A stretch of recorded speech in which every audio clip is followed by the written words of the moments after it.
Is that better? Is that too bright? As long as it's not in your eyes, is all that matters. Okay. All right. So John, so we're live on Facebook. John's going to share it. So when you go to Cooperstown, I mean, they give you a tour of the distillery? I've been through there a few times. It's such a small town, you can get in anywhere. Right. Okay. It's a half a mile away from the Hall of Fame, and yeah, it's really cool. It's cool to see stuff being made. So do you just book accommodations there? Like, you go one year and then, all right, I'll book my my accommodations next year and get it all sorted that way? I've done it every way you can imagine. So I started going with my college roommate in '98. And right. The first year we went for induction was '99. That was a big year. And we camped. And we did that for, I don't know, 6 or 7, 8 years, something like that. And then he ended up getting a exhibit design position at the Hall of Fame. Oh, wow. So he was living in Cooperstown from 2008 to 2015. So I stayed with him for those years. And since then, it's either been, except for one off year at an Airbnb, I've been staying with a friend in town. But yeah, it's been great. I can't wait to go every year. This year, the thought of not being able to go was gut wrenching. I almost couldn't take it. That was like the worst news to come out of coronavirus. Right. Gosh, it looks like a lot. Is it as fun as it looks? It's just like it's a big party. Yeah, it is. I mean, this year there was nobody there, which was good and bad. But you know, for the most, this would have been 100,000 people there this year for sure. For Jeter, but as it turned out, there were probably 300 people there for nothing. But right. Everybody who had a room that either didn't want to give it up or couldn't give it up, they went anyway, and that was fun. So I'm glad I went. We ended up. I think I was talking to you on Instagram about some of the stuff we were doing, and I ended up going mountain biking and played golf at the golf course. And normally you can't even get near the golf course. So, and I'm not a golfer, so it was a privilege to stink that place up. But so the Scottish blood didn't help with the golf game, huh? No, did not. No, not at all. I had a couple good shots, but for them, it was pretty bad. My friend was giving me double pars. He was taking it easy on me. He's like, we don't do anything worse than double pars. I'm like, no, like I'm shooting a 12. I'm writing a 12. Fair enough. Well, as I said, we'll definitely have to go on the golf course when we get a chance to meet up. And yeah. I've got a couple people who all of a sudden got back into golf again. So I think once this is over, I'm going to have to go take a day off and hit the golf courses and sneak it up pretty bad. It's a lot of fun. I wish I played more. I wish I had some more talent, but I don't even own golf clubs. I borrowed some from my brother-in-law. And it was last minute. My friend Chris in Cooperstown said, "Hey, bring your golf clubs. And we'll play on leather stocking." And I know I've shot a couple holes. I've played mini golf. I've gone to the driving range. None of it has ever been my club. So we'll see. Maybe I'll get a pair going forward. Yeah, I guess you can always pick them up cheap. There's always guys that are upgrading. I mean, my brother's back into golf again, and he seems to be upgrading every year. Like, oh, there's a new club. I need this. Oh, I need that.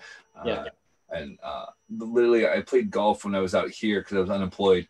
And what I used to do was get up at 6:30 in the morning, hit the gym, come back at 9, look for jobs. And of course, when you're doing that every day, it only takes you a half hour to see whatever new jobs there were. And then I would just pack a lunch, play 36 holes. And, that was my day. Come back and have dinner waiting for my wife, and it was great. I got down to a 18 handicap at that point in time, but that was a long time ago. It's definitely not going to happen anytime soon. Yeah, that sounds good to go. Sorry about that. It took ages there because my computer took forever to load up Facebook. Yeah, I think you need to shut out that MLB app and stop watching the Yankees game. Yeah, I'm just going to use my phone. Just going to put it on my phone in a minute.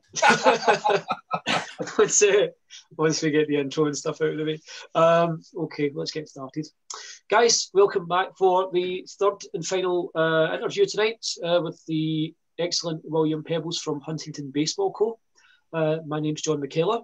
I'm from the Glasgow Comets of the Scottish National Baseball League, and one half of Ball Caps and Bagpipes. And I'm Jason Durr, Baseball Scotland Hall of Famer and former league president. I'm also known as Bubba on baseball, and I'm the owner of Dugout Classics. We, as I say, have William Peebles from Huntington Baseball. William, would you like to say hello? Hello, everybody. Thanks for having me on, guys. Thanks so much for joining us, William. I'd like to start off the interviews with the same couple of questions.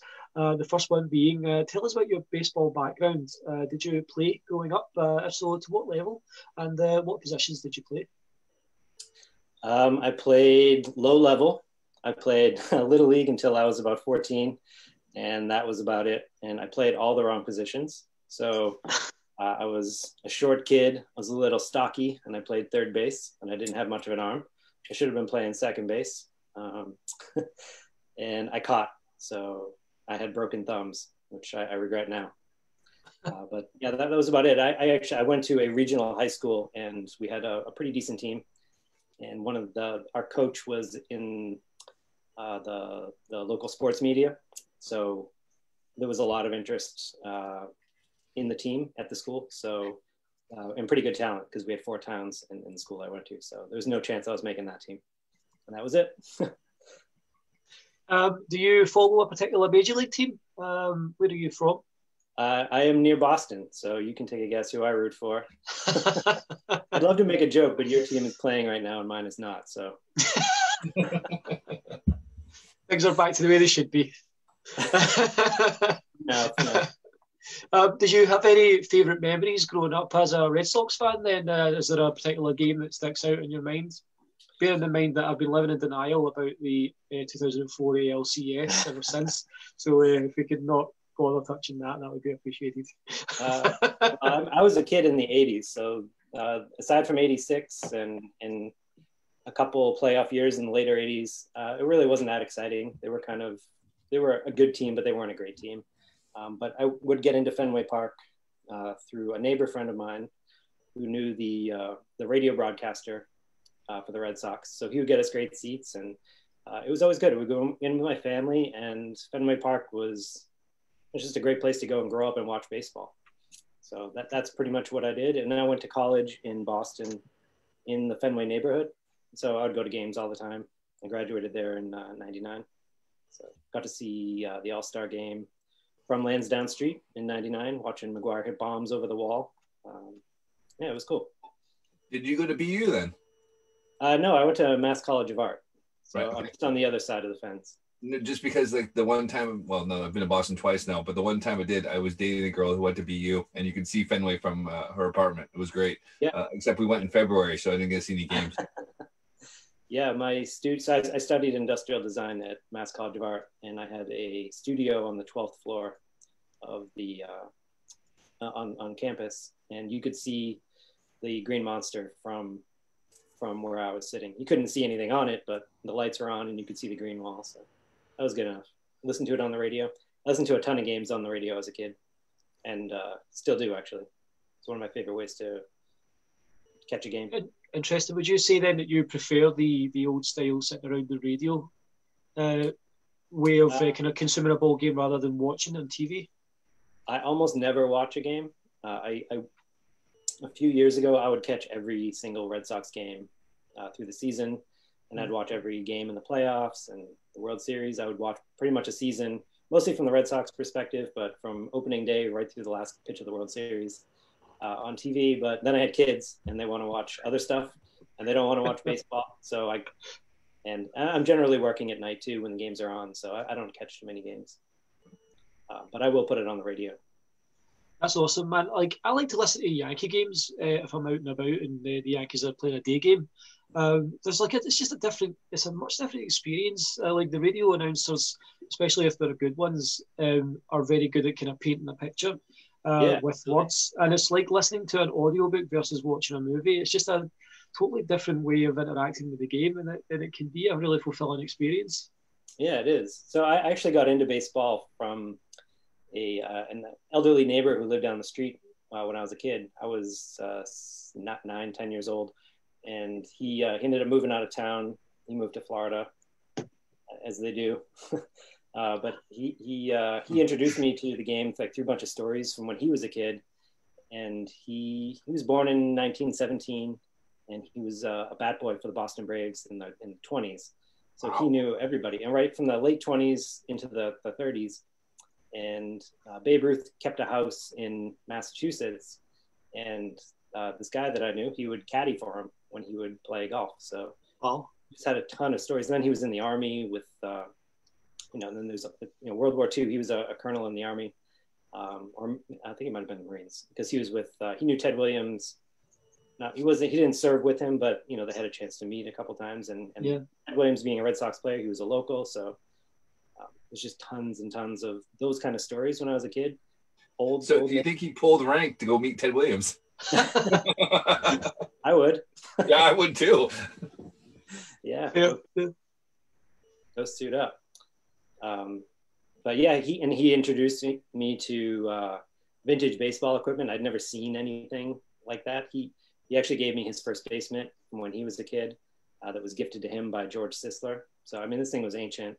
And I was used to, like modern Wilsons and Rawlings and things like that. And he pulls out this thing that looks like an oven mitt. And I don't know, I just fell in love. I've been collecting vintage sports equipment ever since. So that was in the mid 80s.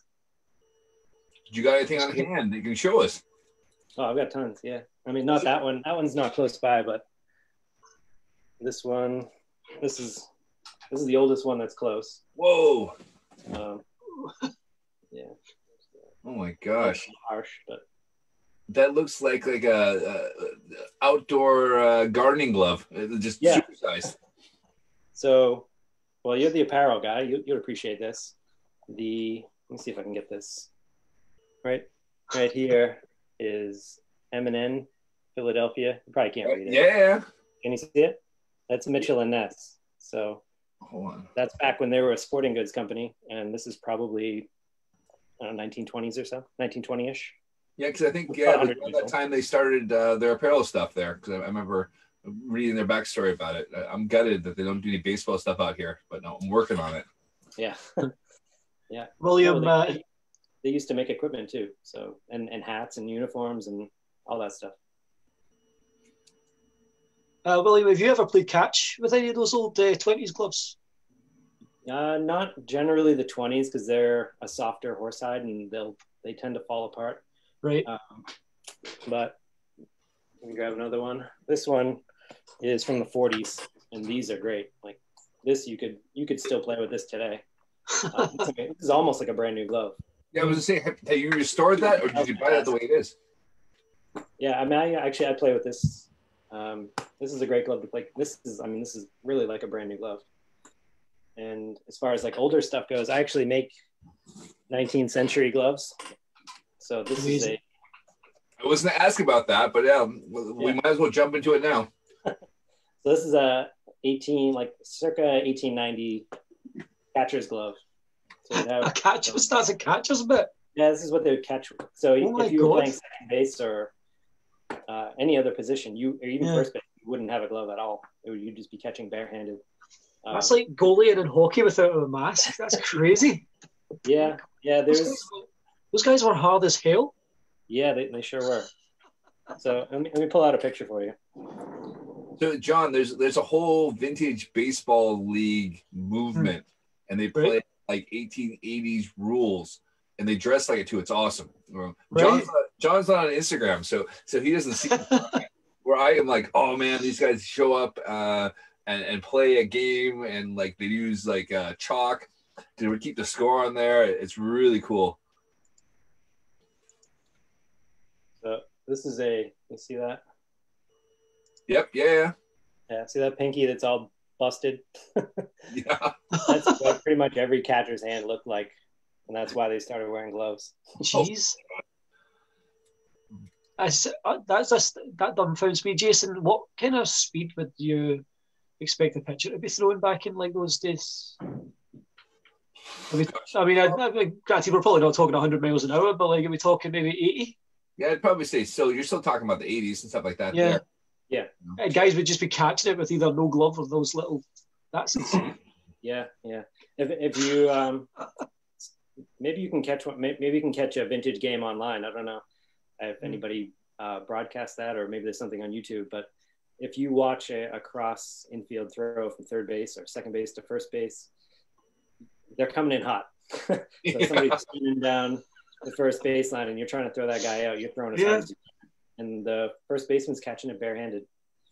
I just find this completely mind blowing. I've never.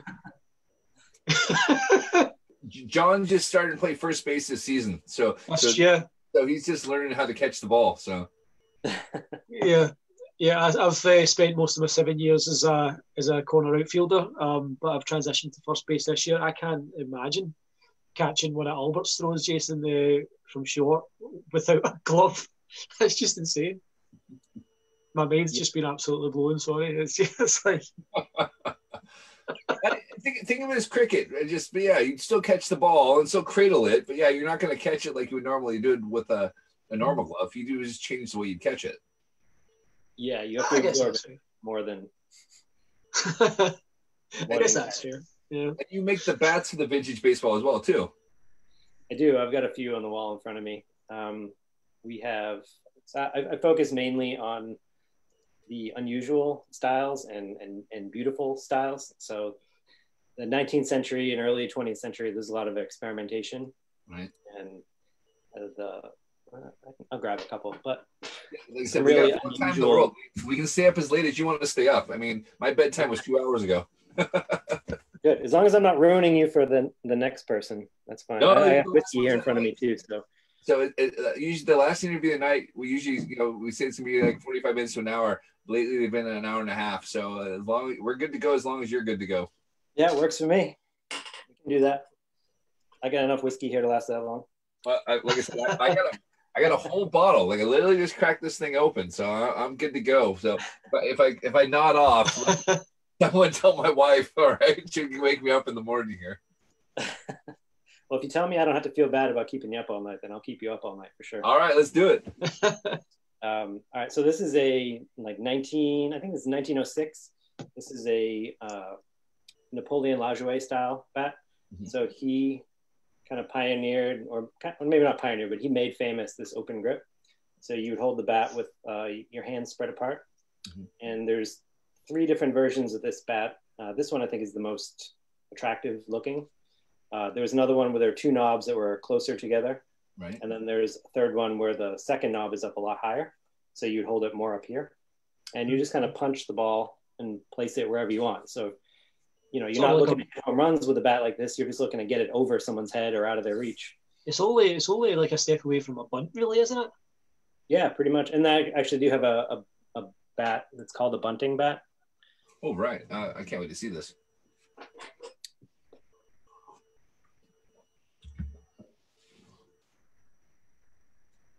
So this one here has a tapered, like an egg-shaped knob on it. And there's really no natural bottom on it. So you can hold it wherever you want. And if you're just, you don't have to give away your bunt. It's just a matter of slapping it and putting it right down where you want it. Yeah. So, like I said, I looked into making bats out here just because bats are expensive to get shipped out to Scotland. I was like, all right, we'll do this. So I did a bunch of research. How balanced are the bats? Because I mean, that's actually exactly what this one is. This is the ball knob bat. We call this one the Burley. Right. And it has this extra weight on the end of the knob. So this is another one where you kind of hold it up a little bit. You're not necessarily down the bottom of the bat, but the whole point of that is to give you more weight on the handle end. Right. So that it makes, and this is a pretty heavy bat. This bat weighs about, they're all slightly different from bat to bat, but I'm guessing this one is about a 40, 41. Oh my God, that's heavy. And it's thick. I don't have a modern bat out here right now, but this, the thickness on the handle is significantly more than a modern bat. A modern bat feels like a toothpick in your hand, whereas this is a pretty significant piece of lumber. Oh, yeah, there you go. I've got mine bat. This is my pillbox bat. Then they're coming on the show. They're part of the group, so I feel like I can show us off there. But yeah. But yeah, I mean that was the whole thing. I mean, I like that it was weighted on that end for the grip, and then but thin there. Yep. So, guys, I want to ask you guys a question as a layman over in Scotland here. These older bats look like they're designed for guys to choke up on the bat, whereas, like, obviously nowadays you would see more. The guys really don't do that as much now. Like, it's more toward the bottom. Where in history did that transition start, and sort of where did it change? Where a guy would usually choke up on the bat to the way things are now? I think you can probably thank Babe Ruth for that.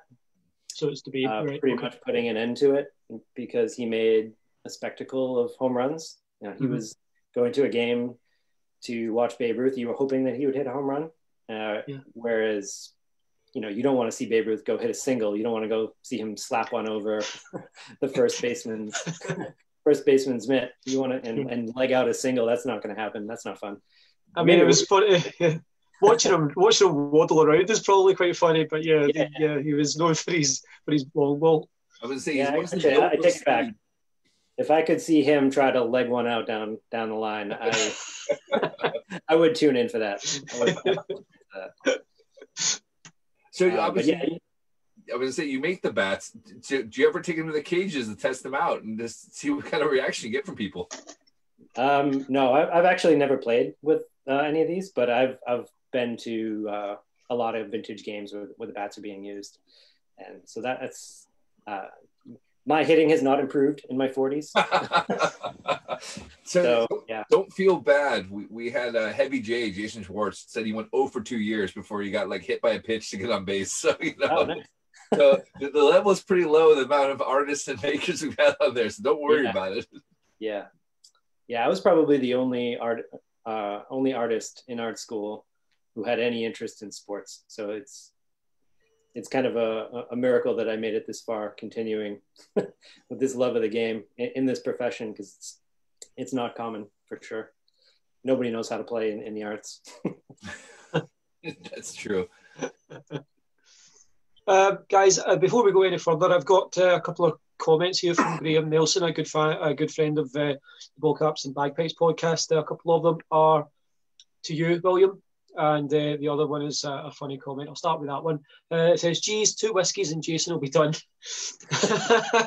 And William, 2 things here are, so the please do not throw bottles sign behind William is cool. Is that from Fenway?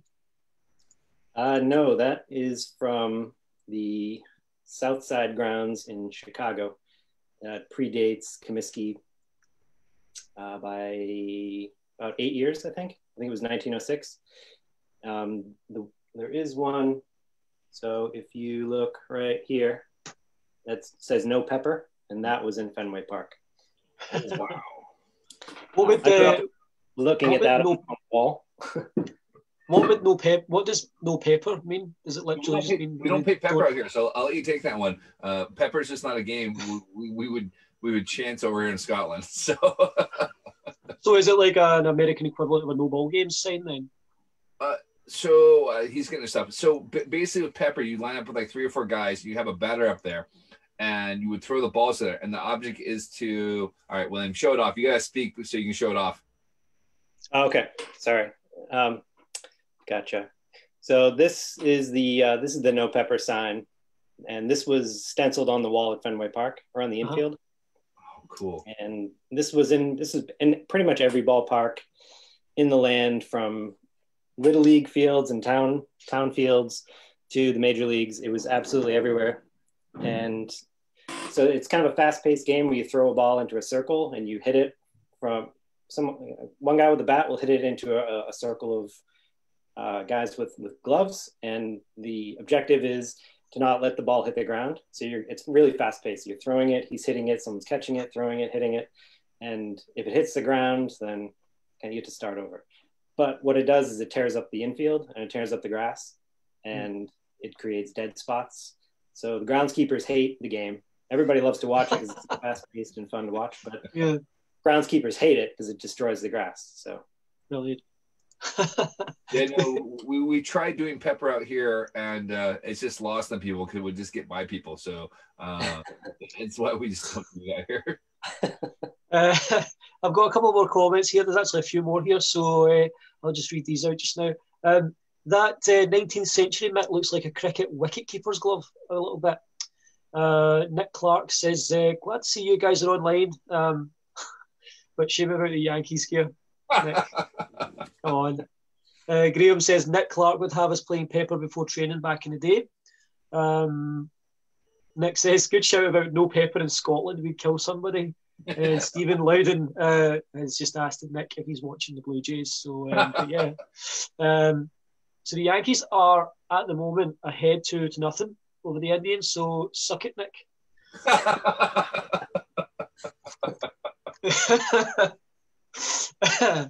Right, okay. We've gotten to this part of the episode, and I'm the one drinking. You're not even having a drink. I'm drinking water, which in Lanarkshire is suspect in itself. So, any whiskey in that water? There is, well... No, John doesn't drink, so I mean, it's probably got something in it that I shouldn't know about, so who knows. So we've obviously chatted multiple times, and we'll touch on the awesome balls you made. But your parents are from the Glasgow area, am I correct? Yes, yeah, my dad is. My mom's American. My dad grew up in Scotland. Well, he was born there. He lived there till he was 12. And only until recently, when my generation started having kids, do I now have more family in America than I do in the UK. For the vast majority of my life, it was the opposite. More family in the UK than in the States. Is that going to change with the coming election? Yeah, that may change. We'll see. I was very interested in getting dual citizenship when I got married in 2005. And my wife was like, no, my family's here. I can't leave. I don't want to do anything. And now the mood has definitely changed, and maybe that's more of an option. So we'll see. Well, maybe we will at that point. Have you spent much time out in Scotland, William? I've only been once. I went when I was 8 years old. That was a long time ago. But I'd love to go back. My family's been back a few times. It's just the timing has never really been great for us to join them. But I have 2 brothers and a sister, and they've all been multiple times with my parents. And I went with my grandparents when I was 8. So it was fun. We went there for 3 weeks. And generally, that's usually the way it goes, 2 or 3 week. Yeah, see, sorry, Jason. The big question is, when you were here, do you remember how the weather was? It wasn't. I went in June, and it wasn't terrible. It rained, obviously. But, what you're saying, it wasn't shite. Yeah. Yeah, it wasn't terrible. I would do it again for sure. We traveled a lot too. We were all over the place. So we were in Glasgow for a bit, and I don't remember all the stops, but I remember cliffs, a wrecked ship on a beach, and I went up to Orkney for a week, I think, something like that. So spent a lot of time on ferries. Yeah, you go island hopping, you spend a lot of time on ferries, especially if you went to the Orkneys. That's a long trip. Yeah. And well, we broke it up. We ended the trip there. And I don't know. I don't really remember exactly the chronology of it, but there were a few stops along the way. So it wasn't, I don't even know how long it takes to get there, but for me, it took probably 10 days. Yeah.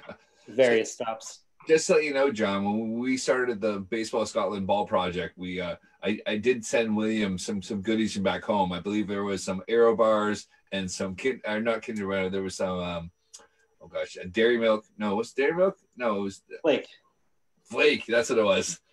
Flake, yes. The Flake, which when you put in ice cream over here is known as the 99. Who knows why? This country is bizarre. We deep fry Mars bars, for crying out loud. Yeah, but those are good. Those are really good. I'll take your word for it. I've never had one. I would like to say I'm a connoisseur of them.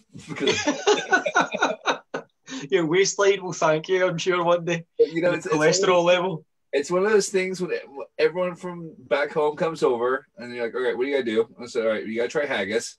You got to have Iron Brew. And then you got to have a deep fried Mars bar. So, yeah, I'm with you on Iron Brew, but other than that, no. Haggis is disgusting. Haggis is good. Deep fried chocolate. I mean, come on. that was a welcome sight when I opened that box. It was the can of Iron Brew. I haven't had one of those in, my God, it's probably been 20 years. So it was really funny. So we chatted with Mark Donaldson of ESPN, and he does Caps Off, which is the kind of the baseball equivalent we have out here. And he's from Edinburgh. And so we asked him, what he missed back home. And I was like, you must miss Iron Brew. And so Scotland now has a sugar tax. So Iron Brew has less sugar in it now. And he was saying that he can get full fat Iron Brew over there in Bristol, Connecticut. And he has people asking him to send Iron Brew back home because it actually tastes better. Oh, wow. That's like Mexican Coke. Yeah, exactly. So you can get Mexican Coke out in Europe. So like when I go back to Sweden, I would normally get like a Coke and a Mountain Dew because it's actually with real sugar. Do they just call it Coke, or is it Mexican Coke? No, it's just actually real Coke, and like that, you still skyrocket from the sugar rush from it, but right, yeah. they call it El Coke. El Coke. You have to dig for it here. But it's one of those funny things there because I always laugh because I always get like one Mountain Dew for that, childhood memory of going, oh yeah, full sugar Mountain Dew, and I tried Mountain Dew once. It was pleasant. I enjoyed it. But over here, it's Mountain Dew Energy. It doesn't taste the same. No, I managed to find like actual Mountain Dew ones from in a shop years ago. I don't even know if they were even legally allowed to sell it, but it was like an old shop. Like I'm talking probably 2006. There was a place in Glasgow that had it. It was all right. You still have all your teeth, so you haven't had that much of it yet. Most of my teeth, Jason. So, let's go into your products. Clearly, I'm a big fan. We've got the shirt. Got your Chris Baker shirt. Yeah, we're drinking our whiskey, and I've got the lovely coaster here. Oh, there you go. So obviously, I have this one. It's sitting there. It doesn't even come with a box. But I've got your California Penal League ball because that was the first thing I purchased from you, and the shirt at the same time. And then I've got the Baseball Scotland ball. We still have a few left. We haven't quite sold out yet. So let's talk about baseballs. How did you get started? So this is a kind of a long story. I'll try not to make it too long, but I was in college. I was in the library. And there was an issue of Smithsonian Magazine that had a baseball player on the cover, and he was playing in a 19th century league, and it immediately caught my attention. And I was reading the article, and it said that they made all of their own equipment. So they made their own bats, they made their own uniforms, they made their own gloves when they wore them, and they made their own baseballs. Someone on the team was in charge of making baseballs. And I said, that is the coolest thing I've ever seen. I can't believe somebody's actually doing that. And I'm going to try to do that. I know how to make things. Why can't I make a baseball?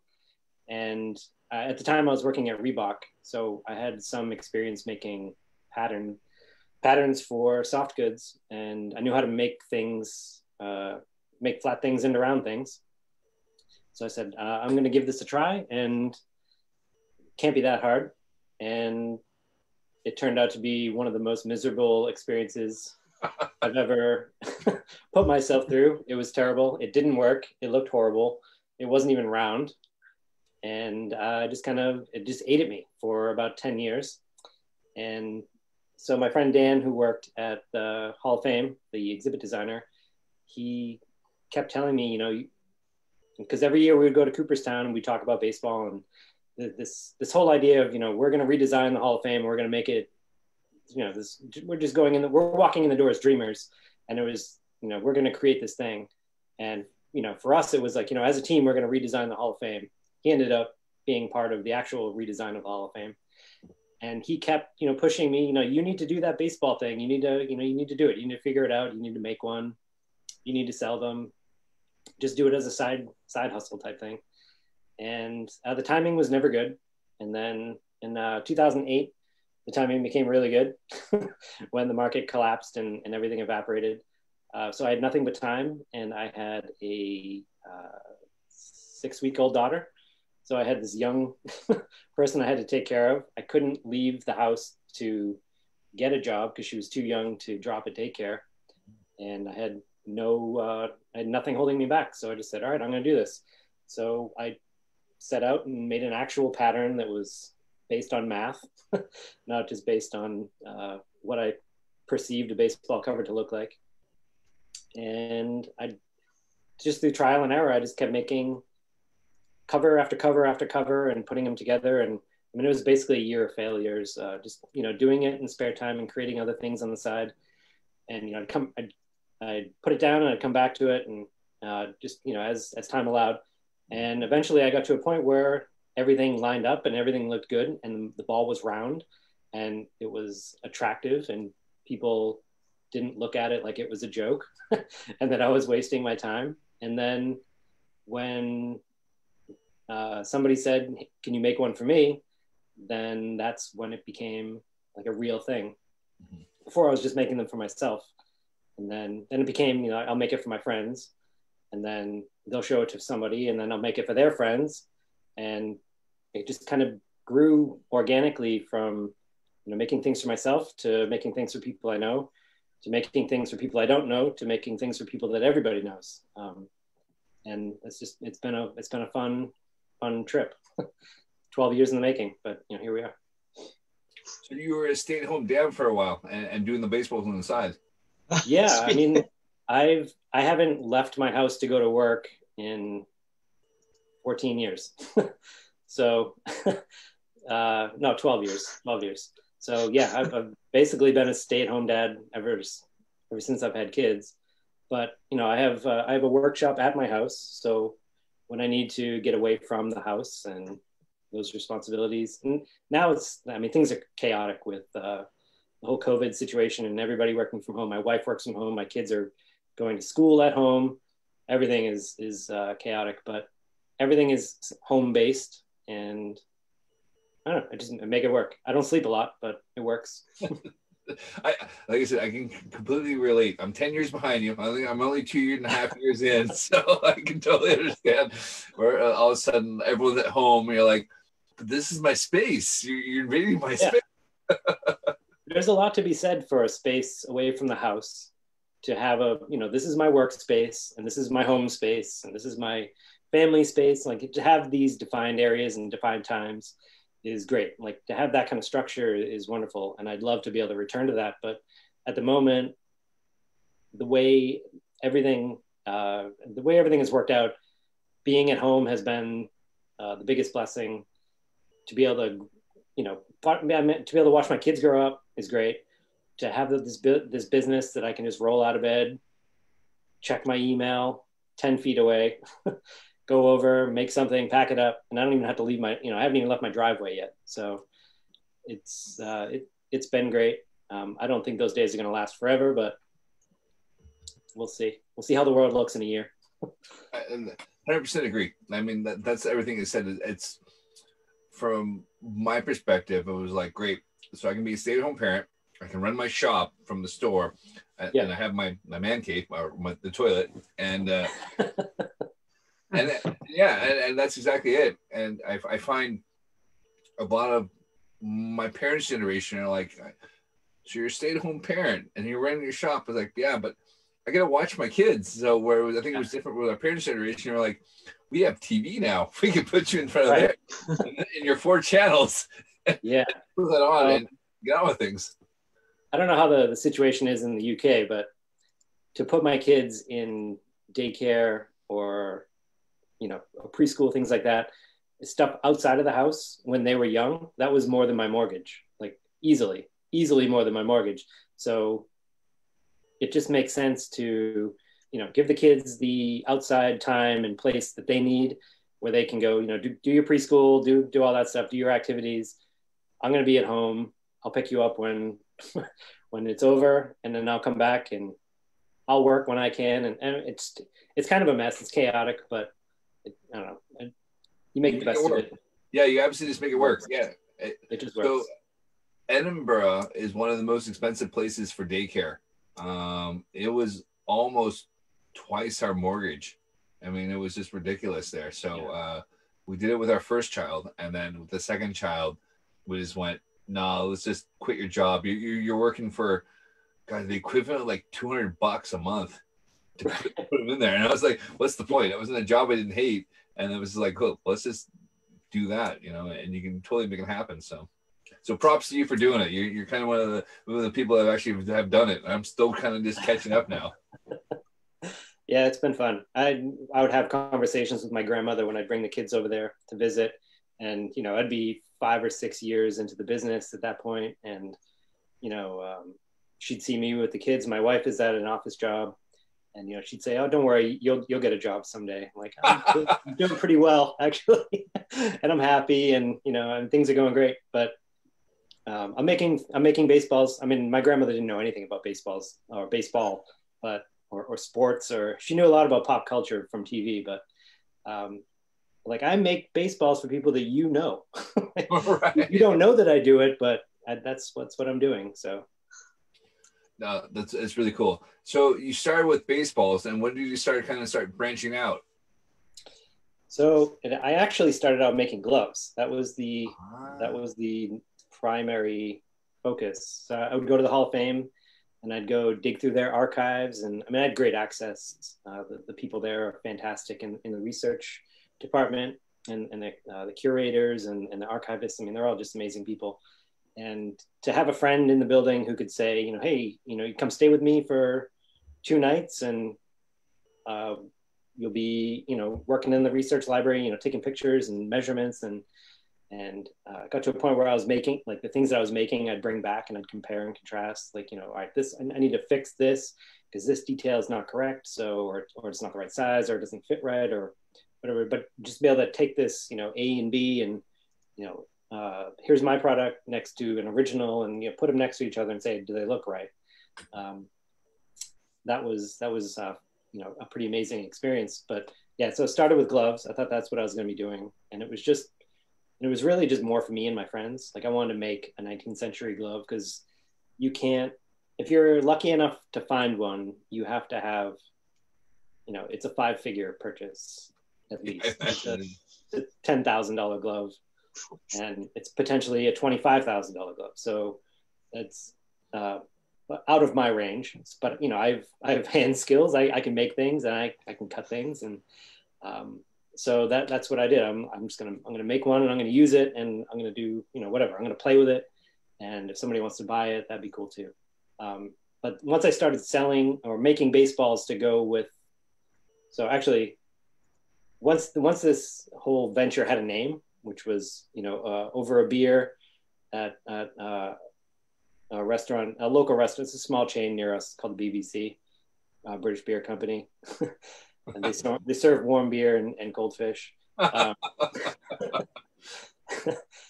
That's like, I'm just sitting there drinking this beer, and I'm like, it's going to be called Huntington Baseball Company. That's the name of it, because Huntington is the name of the street where I made that first ball in college. It was on Huntington Avenue.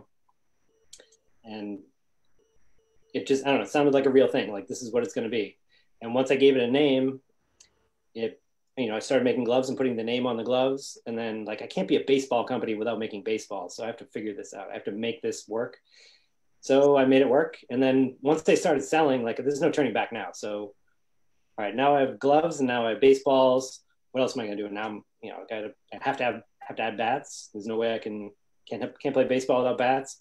And then it became, you know, I'll make some hats, or make some T-shirts, or make some other stuff, and the ballpark signs. And I don't know, it's all vintage baseball history that it's either visual history or the stories that are behind it that inspire me to create something that I didn't have an image for, that I would just make for myself. I don't know.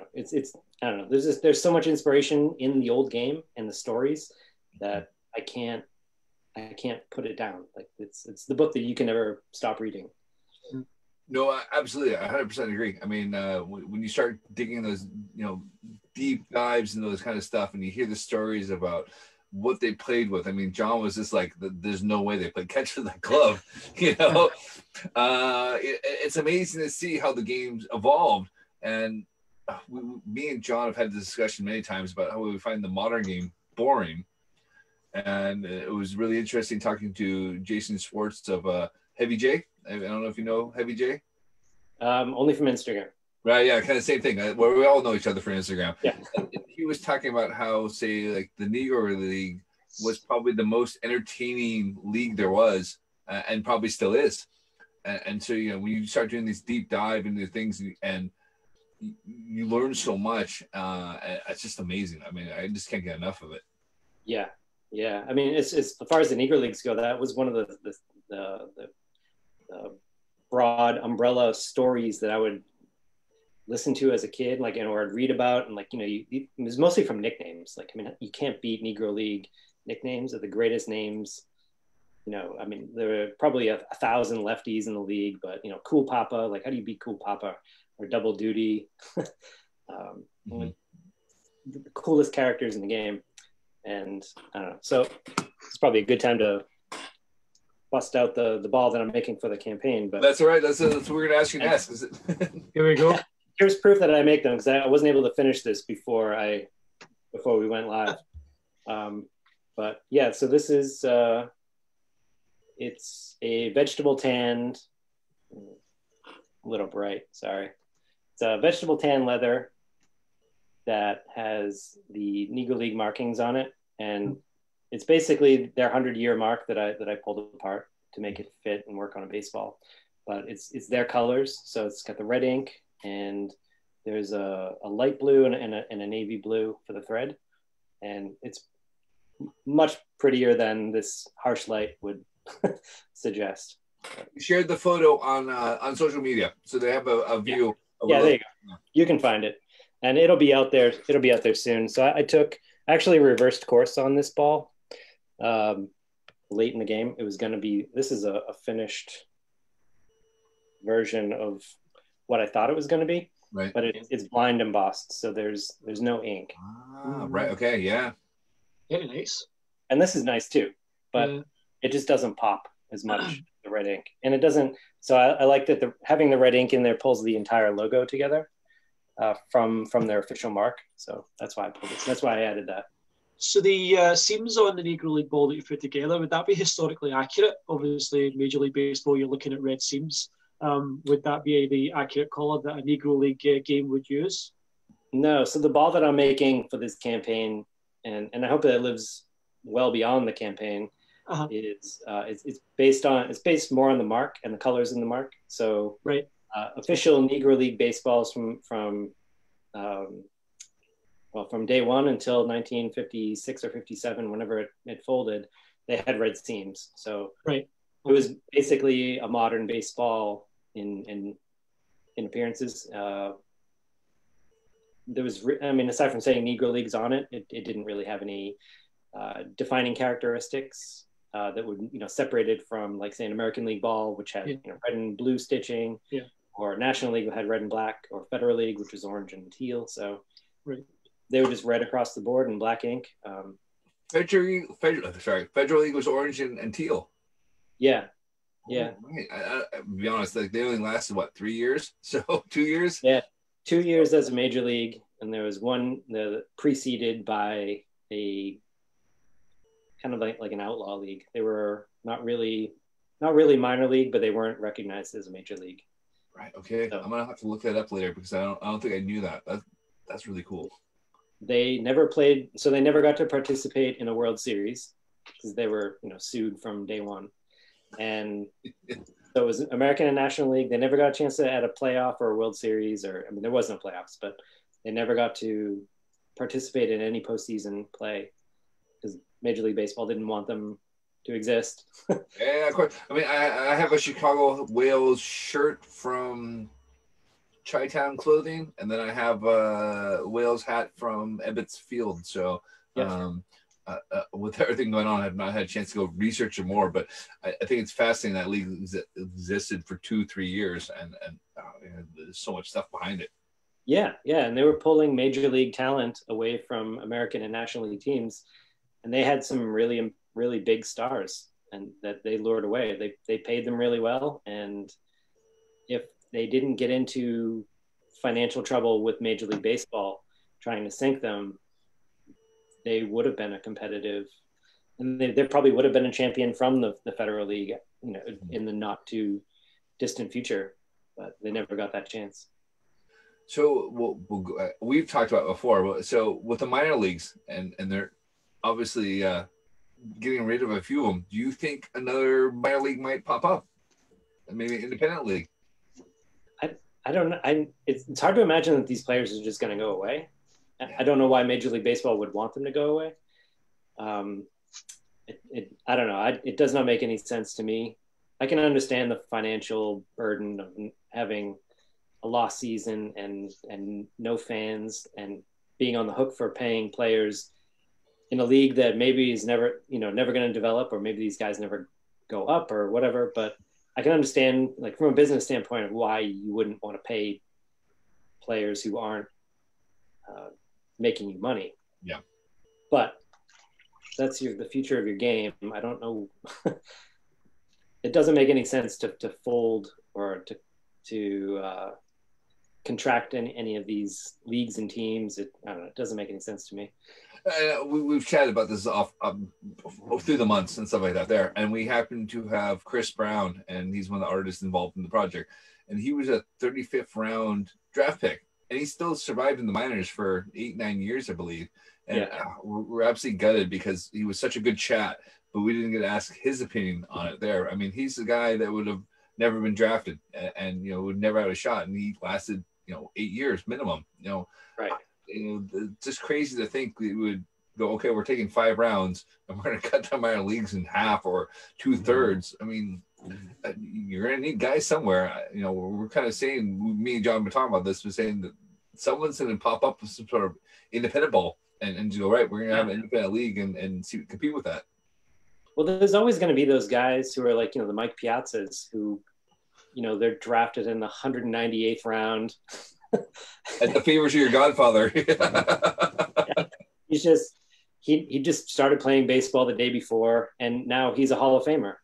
So you never really know who's going to pop out or who's going to develop. Some of these guys I'm sure are behind. You're a late bloomer or whatever. You have a growth spurt, or you just have the right coach. Like I'm 100% convinced that if I had a better coach, I'd be a major leaguer. So. No, it's funny you say that. I mean, I have a guy who actually played out in Glasgow, and he was drafted, probably the 40th round there. And he's like, you know what? If I had the right coach in high school, I would have been motivated and had that focus more. Whereas, like, for myself, like, I literally, like, our coach showed up, like, unlocked the equipment shed, threw some balls out, and pretty much just sat and smoked cigarettes the whole time at practice. It wasn't very good for encouraging young people to get involved in the game. So, it's the same idea there. You kind of go, if you had that right motivator at the right time, you may have excelled in it or not. So, yeah. I mean, if a lot of it is on me. I was 10 years old. I thought I was Wade Boggs. I should have been Marty Barrett, but just the way it goes. Yeah, no, oh, man. Yeah, I know what you mean. Yeah, absolutely. So, so what else? Are you doing anything else for the Negro League fundraiser, or just the balls? I'm doing just the baseball. So this all kind of came together. I actually had a different idea, and I hope to see that through, and maybe we can do another podcast when that does go through. But that was more of and this is actually, I don't want to see this go away at the end of the campaign. I hope it lives on afterwards, because I'd love to continue selling these and raising money for their cause. I think I was talking to, I think it was Tad, a few, maybe 4 weeks ago or so, about how I had this mail correspondence with Buck O'Neill back in 2002-ish. And it was, I don't know, it was this time in my life where I would just write a letter and send it off with a stamped envelope and hope that they write back. And, it eventually got to the point where it was, can I send you a ball to autograph? And, of course, I do it through the Negro Leagues Museum, and we do it to support. And he sent me whatever his very modest price list was to get a ball signed. And part of what I did for that. I'm like, all right, well, I'll give you your $15 or whatever it is, but here's $40 and I'll be a member of the museum. And this is, I don't know if this is like the super early days of the museum, but it was pretty early. And like, I'll become a member of this museum, and I'm not even a member of the Kansas City community. I live in Boston. I've never been to Kansas City. Still have never been to Kansas City, but I was a member for a time. So it's funny you mentioned that, because Bob tweeted out it was the 30th anniversary of an opening yesterday. Oh, was it? Okay. Yeah. So it's not really been around that much. So yeah. Because again, I felt bad for not knowing more about the Negro Leagues, but then it's only been around 30 years, and I've been gone for 18. I don't feel too bad about it. Yeah. I mean, there was only a 12-year window, and there weren't, it's almost like there was no internet back then, right? There was no internet. I was a little more interested in women than I was in baseball at that time. I'll fully admit to that one. Yeah. So, I mean, for me, it was like I read books and looking at these old photos, going through archives and just doing a lot of digging. Like these are people who are worthy. We're telling a great story, and they're worthy of support. And any kind of financial support that you can give them, they always appreciate it. So anytime that I would send something to Buck O'Neill, it was like, here's whatever cash you want for whatever you're doing, and renew my annual membership. And so that was a pretty cool thing. So this has been on my short list of places and people that I want to support. Because anybody who wants to tell a baseball story, I'm 100% in on helping you do that. And they do such a great job. And someday I hope to be able to visit and see it firsthand. But from what I've seen online and on Instagram, it looks like they're doing a top shelf job of telling the story and doing their job. So I'm in. Yeah, absolutely. I mean, they're still flying the flame, and it's great to see so much renewed interest in it now. And absolutely gutting that it's the 100-year anniversary of the league starting, and they can't do more with it. Right. It's a shame, but everyone I talked to said they're super pleased about being involved, and I mean, I'm enjoying every bit of this. So. Yeah, well, this is such a terrible year to have a 100th anniversary, or have any anniversary, or to have anything that involves the public, because you can't do anything to really celebrate in person. You can't bring anybody in. So that's another reason, man. I'd love to see this carry on for, I don't know, indefinitely. I mean, I don't want there to be a final sale day for any of this stuff. I hope that we're able to sell this stuff and raise some money and continue to do it forever. So I think so. Everyone we've talked to, I've got to fill up here, but I'll do that before we do the cards. But yeah, absolutely. Everyone we've talked to have been like, this has been great. It's great to meet the community behind this, because everyone's been like, everyone I know is Instagram fans, like that. And actually, everyone said like, it's so great we're doing the live interviews, because I actually can see the person and hear the person, because this has been around before. So we're having a blast, and I hope you're having a blast. Well, it's a thrill for me. This is the first time I've ever done a podcast with a Hall of Famer. So cheers to you. You've met real Hall of Famers. But I've never done a podcast with one. So all right, fair enough. All right, John, do you want to ask your question, and then we'll open up some cards? Before I do, I want to just fire back to some more comments that we've had since we touched on a few earlier. Nick Clark answered my barb from earlier with touche, John. Yankees owe the Jays serious coin for playing them into shape. And then for a few comments there, Jason, you're getting it tight, I'm afraid to say. Graham Nelson, best way to get UK citizenship is to come over for a vacation and then not leave, so I hear. Nick, that would be the Dare migrant business model. Wow. And then Graham's come back with all the best ideas come from the full-time dad life.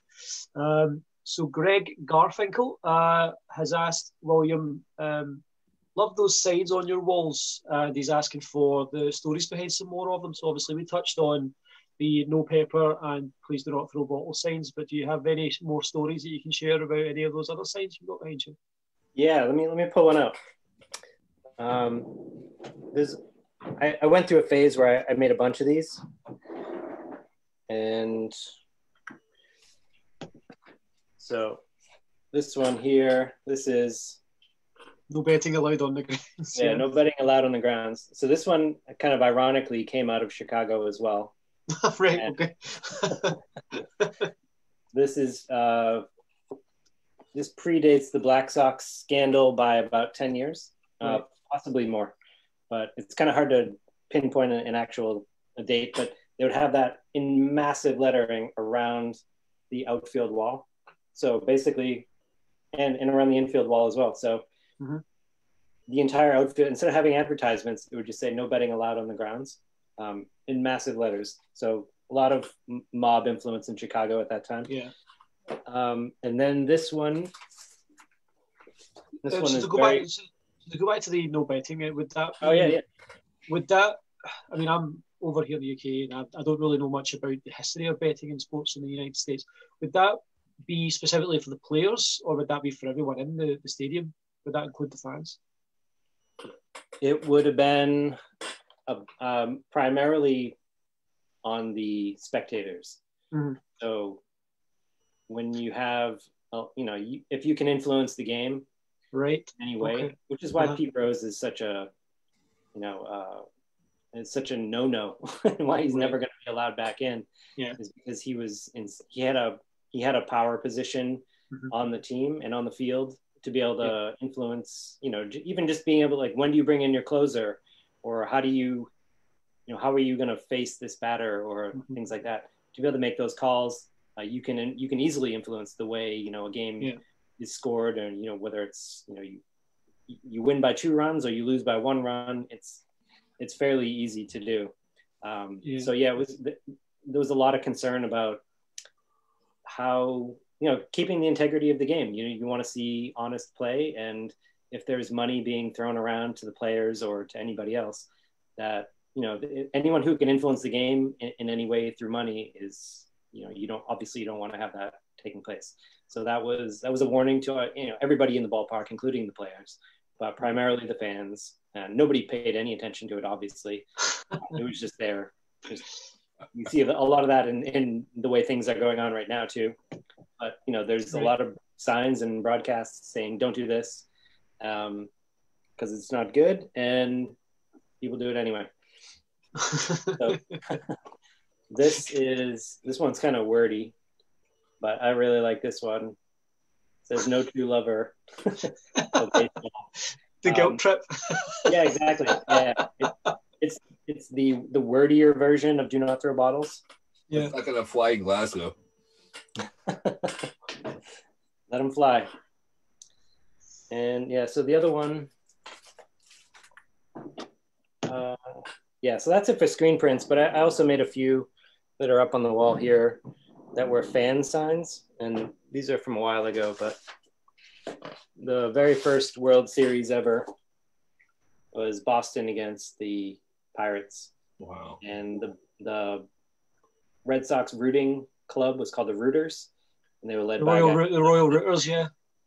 So this is a sign that they brought to Pittsburgh as a fan group. So as a fan group, I don't even know how many members there were, probably 50, 75 members. They all traveled by train to Pittsburgh, and there's a pretty famous, maybe not famous worldwide, but famous locally in Boston sign of the Royal Rooters standing in front of, and I think there were some of the players in it too, but they're all in Pittsburgh with a sign that said, Boston wants these games. And then there were some other, actually this is a cartoon of the Rooters themselves. Cool. So that's Ned with the hat, the black hat, and everybody, he owned a bar that was a few blocks away from Fenway, or it was actually the Huntington Avenue grounds at that time, but he owned a bar that was in the South End, and they would walk to the games every day, and they had their own cheering section, and they were a pretty big group for the time. How long did the Rooters last? Obviously, I don't believe they're still around. So they started in the 19th century with what became the Boston Braves. They were Braves fans first, And then I think the Braves raised ticket prices, and they're called the Bean Eaters back then, but they became the Braves. And they raised ticket prices, and then they became Red Sox fans. So the Red Sox built a ballpark right around the corner from his bar, and they would meet for a few drinks. They'd talk about the game, then they'd go to the game, come back, and it was called the Third Base Saloon. So it was the last stop before home. And nice. Yeah, it's a really cool kind of part of Boston and baseball history, this group. And so I think about the 1890s or so is when they formed. And then they basically had to break up when Prohibition started. And I think that was 1919. So once bars became illegal, there was no need for, or there was no place for these fans to meet. And then they went away. It's quite sad. It is, yes. An institution like that, and especially that follows a team like the Red Sox who play in such a historic ground, you just wish that kind of thing still existed. You would want the Rooters to have existed all this time, and it's particularly for a Red Sox fan, like when they would have last seen the Red Sox win the World Series as a group, that would have been 1918, and obviously, as you know, it was a very long way after that. Right. So you can just imagine in your mind the reaction of the Rooters to that time, to that year, 2004, the Red Sox finally breaking that curse. It would have been a party atmosphere for sure. Yeah. So it's really lamentable. They sell Babe Ruth, and then you can't buy a beer anymore, and then your club is gone. pretty dark days. Yeah. There was somebody who revived that bar, or a group of guys who revived it in Boston maybe 10, 12 years ago or so.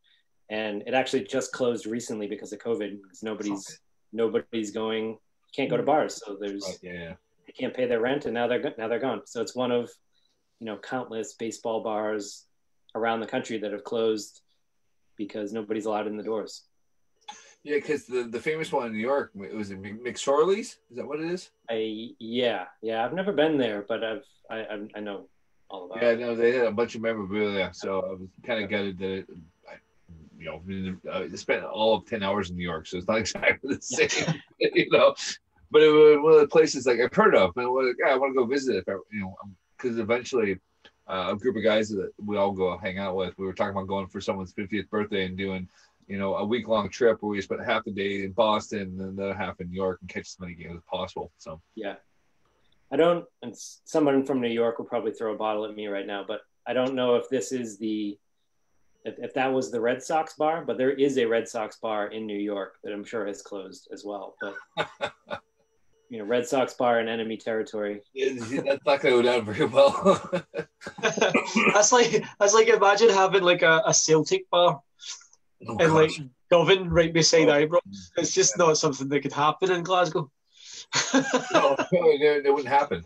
No, it's funny you say that, because when I went home for the Seahawks Super Bowl victory, I went to my favorite bar that I used to go to when I was done with college and I was working, and it's a Pittsburgh Steeler bar. And I couldn't believe the fact that my favorite bar had become a Pittsburgh Steeler bar. And I was like, what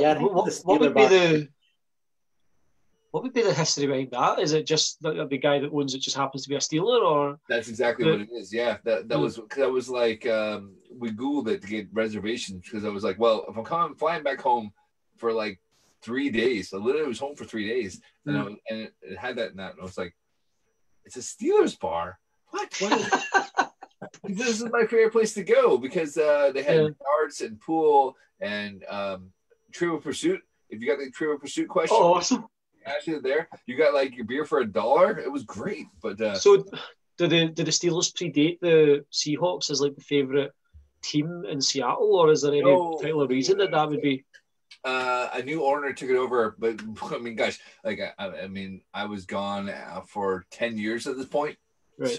So, obviously new owners, they renamed it, and then it was a Pittsburgh Steelers bar. And I was like, how bizarre! There's a Pittsburgh Steelers bar in Seattle, which happened to be my favorite bar. It was frustrating, but we won the Super Bowl. That's all that matters. Did you go dressed to the nines in your Seattle Seahawks gear? Of course I did. Yes. It was the best 72 hours of my life. We won't talk about the following year, but it was a good time. Oh dear. All right, you can ask your question. Yes, I will ask my closing question finally. I like to ask all of our guests, William, the same question at the end, and that's as an American and as an artist and as a baseball fan, what do the Negro Leagues mean to you? And how is it that you came to become involved with the fundraiser? Well, as I touched on earlier, it was through the stories of the Negro Leagues. My personal baseball journey, I guess, I don't know, terrible way to put it, but that from day one as a baseball fan has been going through, reading books, hearing oral histories, looking at pictures, and just, being, taking in the game as a spectator and trying to put myself in the context of history, and seeing a group of people who were forced out of society in a way that I can't even imagine, and then taking that and creating something beautiful, which was this league where they played against major leaguers and they beat them. It's such a beautiful story to see somebody in this kind of David and Goliath type scenario where you're not allowed to participate in this major league, but you've created your own major league and you're beating the major leaguers at their own game, and you're making it more fun and you're making it more beautiful. I don't know how you could find a more beautiful story in baseball than to see someone take a terrible situation and make it into a beautiful situation. So that's what attracts me to the major leagues. I'm sorry, to the Negro Leagues. And why I want to help is for those very reasons. I love these stories. Through the years, I've come to know a lot of these players, not personally, but I feel like I know them personally. Just reading their stories and hearing what they went through. It's I don't know. It's something I can't imagine not wanting to participate in. So to have an opportunity to be invited into this group where we're creating something for these guys, there's no way I could ever say no. So it's too good to ever turn down. Awesome, man. Do you want to plug your social media channels then before we open some baseball cards? I'm at Huntington BBC on everything. So Instagram, occasionally on Twitter, though it's become a little bit toxic, so I try to stay away. It's one of those years. Not so much, but mostly Instagram. So if you want to reach me on Instagram, you can do that. That's probably the easiest. Or you can just email me direct at william@huntingtonbaseballco.com. My website is huntingtonbaseballco.com. There we go. You can't give her your website. That's the important. Yeah, exactly. Amazing, William. You buy stuff. That's how I pay for my kids. That's amazing, William. Thank you so much for joining us tonight. It's been an absolute blast talking to you, and hopefully we will get another chance to speak with you and dive further into it, man. Yeah. Jason, over to you, and let's open some cards. No, we're good. All right. So William, well, I said we're all about the junk era wax, and this is a good fun. So you get choice. Wait, before you do, Jason, you say that every interview. What is junk wax? I have no idea what junk wax is, so you're going to need to finally explain this to me. Baseball cards were produced in the millions during this era. You can probably say it started probably about 87. It's kind of the way, and 87 through about the mid 90s, cards were produced by various companies, overproduced. To be honest, there's like no value. So when we pulled that Ken Griffey Jr. card back in 1989, like that card's worth $10. It's probably still worth $10 now. So it's not, right. Okay. But there were so many of these cards produced. So for a lot of us that open these cards up, it's about nostalgia and being that 14-year-old kid that's got $10 in the pocket, and you're going to the comic book store that has baseball cards, and you're buying a couple packs of cards, hoping to pull the Ken Griffey Jr., the Frank Thomas, the Bo Jackson. So it's just kind of about that kind of era, but they were just absolutely mass produced. There was a movie about it. about the guy whose dad owned a card shop, and Upper Deck had produced these Ken Griffey Jr. cards. And I never pulled them from a pack, but apparently Upper Deck had produced upwards of 1 million. They just printed sheets of Ken Griffey Jr. cards and printed them out and sent it to dealers. So they're everywhere. So as much fun as it's been to pull these cards, they're really not worth a whole lot. Like the Ken Griffey Jr. card we pulled is probably still worth $10 we pulled it for. So yeah. What was the first year that you started opening card packs? So 87 is the one I remember where I had money to buy stuff. 86, my parents bought me a Topps set, which I opened immediately because I love reading the cards.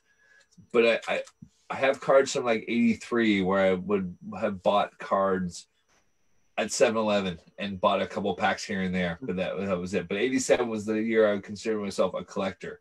What about yourself? For me, it was 1986, and I bought, I don't know, a monster box. You know what that is? Mm-hmm. 4-row. I filled it, and they're all commons. I don't think I ever pulled a Clemens. I probably pulled a few Boggs, but Clemens was the guy I was always after, because I think I started following the Red Sox after he struck out 20 guys. And, against the Mariners? Yeah, against the Mariners. Yeah. Sorry. He's the only guy ever to do that twice, isn't he? Yeah, he did it again against the Tigers in 94, 95. Yeah, but then I went all in, like 87, 88, 89, and that stuff is completely worthless. I've got tonnage of that stuff. And I don't even know if there's anything worth keeping. No, 88 is absolutely worthless. There's nothing in 88. Like it's crap. Like I went all in. I was 100% in. Absolutely. I was the same way. Full massive chip push into the center of the table. I'm buying all these cards. This is all my paper route money, all my lawn mowing money. Exactly. And that was it. Like, like 87, you had McGuire, you had Bonds, you had Maddox, there were some rookies in there. At 88, it was Tom Glavine, and that's the most card there. It's not much. There were two things that I spent all my money on. It was baseball cards, which are worth nothing, and the Air Jordans that I had that are worth a ton of money that I don't have anymore. So, oh, God. You know what kills me? So you mentioned the Air Jordans. So somebody gave me an original set of Air Jordans, first ones. As far as I know, they were in our basement third bedroom, and they were in a drawer, and they sat there because they were too small. Like I wear like a 10.5. They were 10s. I never wore them. He made me wear them once, and I just sat in there. I have no idea whatever happened to them. I mean, they were the first pair of brand new Michael Jordans, and yeah, of course. What are they worth now? Like what, $10,000 upwards from there? Yeah, I would say thousands at least, especially in that size too. Yeah, that's always killed me to figure it out. I think my brother. At least you have your baseball cards. Yeah, exactly. But I mean, it was one of those things we kind of just like shoved in the drawer. It sat there for years. No one knew what happened to them. You know what? I'm gonna call my brother and go. I had those Jordans. What happened? In Seattle, go get those shoes. Yeah, and I'm pretty sure someone probably just pinched them. That's it. But didn't think much about it. So, but yeah, it's always one of those mysteries that whatever happened to the shoes. Did mom throw them out because he wasn't wearing them? Give me back my trainers, motherfucker. Yeah, pretty much. I mean, guys, it would have been in like mint condition, like never worn. And I've always wondered, what did mom throw them out? Did my brother give them to somebody? Who knows? So, anyways, card openings. I got classics. Exactly. Yeah. All right. 89 Donruss, 90 Score, 91 Studio, 91 Stadium Club, 92 Donruss, 93 Studio, and of course we have the Big League Baseball that's modern. Let's go Stadium Club, because I think those are $5 a pack. I also have I'll think I'll dig deep. I have 87 downers and 87 tops if you want to go that way. I have 87 tops at home. 87 downers, that's the black? Yeah. That's the black border? Normally I open those on my Wednesdays, but since I'm opening cards every night, I can go into the 87 downers. I need a coin. But let's open 2. All right, if you want to do a Stadium Club and 87 downers, why not? All right, let's do it. Okay, cool. Let me get the 87 downers here. And, while he digs those out, I would like to point out that the Yankees are now 5-1 up on the Indians in the top of the 4th inning. You're the only person watching that game. There's 3 of us on here. You're the only person watching that one. All right, we'll start with the Stadium Club. So, I never collected these because these were like $4 or $5 a pack, and I was all about the tops and spending $1 a pack. I was working in a card shop when these came out. Oh, really? Yeah, and they have that clear like cellophane wrapper on it. And you can read the top and bottom cards. And I remember I had one. I don't know if I still have the unopened pack, but I had one that had a Griffey on it. I think it was the back card. But yeah, so you can get those sent in to be graded now. Yeah, I'll have to look. I got my cards back from my parents sold their house recently, and I got all of my stuff, not just cards, but all my junk from when I was a kid. And it's sitting in the loft. So I'll have to see if I still have that unopened pack. I hope I do. I probably don't. But don't throw it out. We'll chat off screen about this. Because I usually put about 10, 15 cards in any jersey order. And I let people have junk wax cards that way. So it's been a fun. All right, let me see. That was the first year, right? For Stadium Club, 91?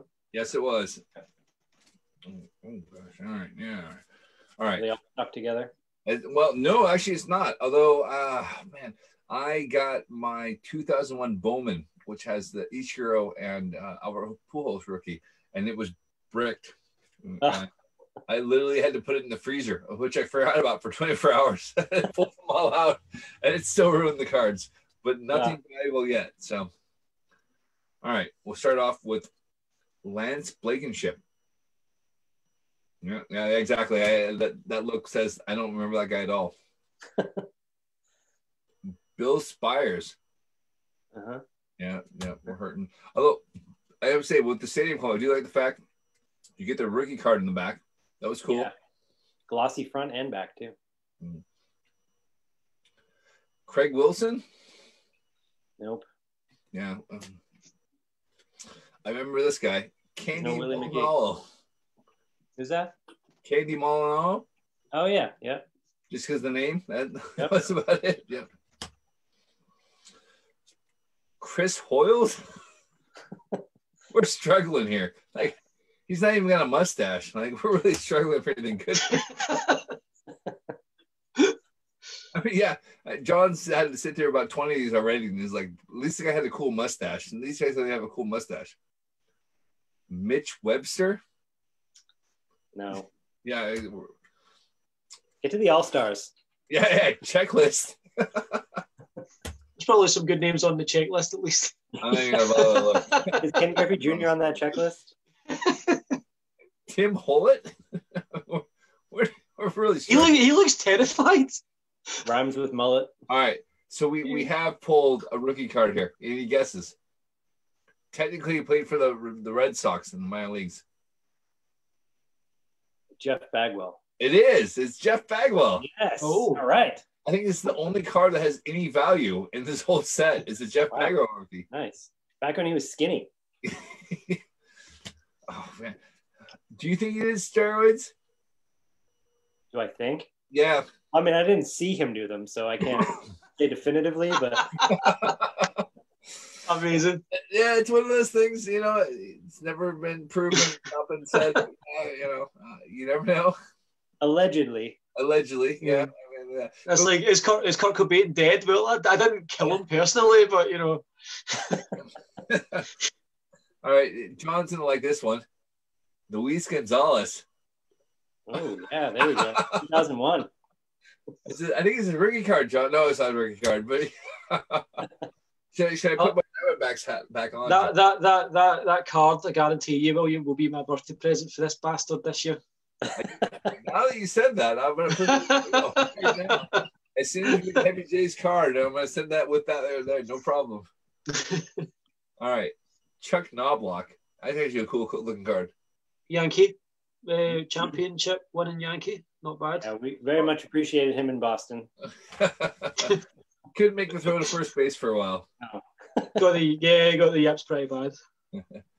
And then Ed Nunez. Well, I remember he was a Mariner, so that's the only reason I know this guy. Nice moustache. Nice hat. Yeah, that's true. Yeah, he's rocking the mustache. So, all right, well, we got a Bagwell rookie. That's actually probably the best card you can get from that set. But let's go up the 87 Donners, which I love. I've already pulled 2 Maguires and Bo Jackson out of it. So let's see what else we can pull. Start off with the Red Sox. Dwight Evans. Dewey, nice. That's a mustache. That is a mustache. That is a handsome man right there. Look at that. Oh my gosh. Yeah, rated rookie, Randy Myers. Wow. Yeah, he was part of the Nasty Boys there. All right. Let's see. Dan Plesac. I remember him as a closer. I remember him at the tail end of his career. He's now an announcer, isn't he? Is he an announcer? Yeah, he does the. He's an analyst on the MLB The Show games. Yep. The PlayStation 4. So you guys send some of those Pringles my way. I'm trying to eat them as stealthily and as quietly as possible so that the stream isn't just me. We'll put you on mute. There we go. We got candy again, twice. This time with the Giants. Randy Bush. Randy Bush. See, I like the helmet. Like I said, I like the Twins hat from that era. I like the red with the blue. Agreed. Denny Walling. I vaguely remember him. He was kind of maybe a player. I'm trying to look at these cards. Ooh. Oh my gosh. Don Mattingly. Yay! Donnie Baseball. I love that man. We got Donnie Baseball there. That's a really cool Hall of card. Famer Donnie Baseball. Oh wait. Not Hall of Famer. Oh, very good. Sorry. Tell you what, Jason, I think you should post that one to William for that comment. You know what? I've never had this card. I'm actually truly excited. It will go in my Polly Pockets to the rest of my Don Mattingly cards. I'm pretty excited about this. Actually, that's actually not true. That will go directly to Graham at Shutout Sports Cards, big Don Mattingly fan. So, yeah. So Graham, if you're still watching, that card's coming your way. And if you're not still watching, shame on you. You're not getting it. It is like 1:40 in the morning for us. So this is true. This is also true. Ted Simmons from the Braves. Greg Garfinkel says, so he said initially, worse than my pack. And then now that you've got a couple more, he said, never mind, he got me. Now that you got Ted Simmons. Yeah. All right. Dave Stewart. He looks. Oh, yeah. I love Dave Stewart. Man, he just never smiles. He looks like he's just been told some really horrific news. No, that's how he always looks. Yeah, quite an intense guy. I don't think I've ever seen him smile. Oh man, another Hall of Famer, Kirby Puckett. Oh, the legends. That's a good Kirby Puckett card. I'm still a big fan of Kirby Puckett. He was the honorary captain of the American League in the first All-Star game I ever watched. Second baseball game I ever watched. Could only see out one eye that time, so. Ooh, Darren Dalton, Dutch. There we go. I have a Darren Dalton card. And maybe that one turned out. I have 5 cards. Let me see the back. Yeah, I think it's that card I've got. Well, I didn't send it to you. I don't think I had that card. Oh, no, I got it over friends randomly. Oh, yeah, that's right. You were talking about that. Yes. Because I was asking you, is this actually worth anything? And you're like, no. Vince Coleman. We're not going to see anyone like Vince Coleman again. No one's going to steal 130 bases again. He sold what? 130 bases. In a season? In one season, yeah. So his first season he sold 10. The second season he hold up 107. Yeah, it was all about, in the 80s, it was all about speed. Well, yeah. Yes. On the field and off. All right. Jerry Nairn, you probably know him as a manager. Yeah. I know that name, yeah. Yeah, he was a manager. Like I said, I don't remember him as a catcher at all. So, all right, we're down to 2 more cards. We got Jose Guzman for the Rangers. Okay. Solid mustache. Solid. Yeah. And we're going to end on Dave Collins, who I have no idea who he is. Yeah. He's there's something in his eyes there that's just a bit terrifying. All right, William, it's been brilliant. It was actually nice to actually see you face to face for the first time. I know we've been trading messages for probably last year and whatnot.